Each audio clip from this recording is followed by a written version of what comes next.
Je ne sais pas pour quelles raisons ils sont partis, mais c'est vrai que dans l'ensemble, ils ont été quand même assez discrets. On ne les a pas vus plus que ça, quoi. 36 jeunes hommes soudanais entre 15 et 17 ans sont arrivés ici le 2 novembre. L'Institut Long-Jarret est en charge de l'accueil des mineurs de la jungle de Calais pour l'État, le temps de statuer sur leur situation administrative. Il y a 10 jours, les autorités britanniques annoncent l'acceptation de 3 d'entre eux seulement sur leur territoire. Gros choc pour tous les autres. 31 quittent alors l'Institut par petits groupes. Ils ne veulent pas rester là, on se rend bien compte que c'est loin de tout et tout. C'était prévu d'avance, c'était couru d'avance, que de toute façon ils étaient à Calais, c'était pour aller en Angleterre.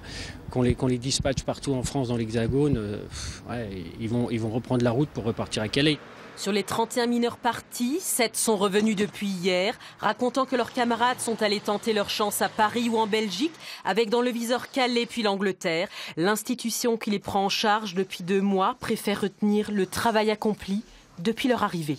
C'est absolument pas un aveu d'échec, puisque ne serait-ce que pour toute la période où ils ont été ici, ils ont pu se reposer, se reconstruire, commencer d'être scolarisés, se renouer une vraie vie d'adolescent. Renouer avec une vraie vie d'adolescent pour ces jeunes qui ont tout perdu dans des situations de guerre traumatiques et ont risqué leur vie nombre de fois.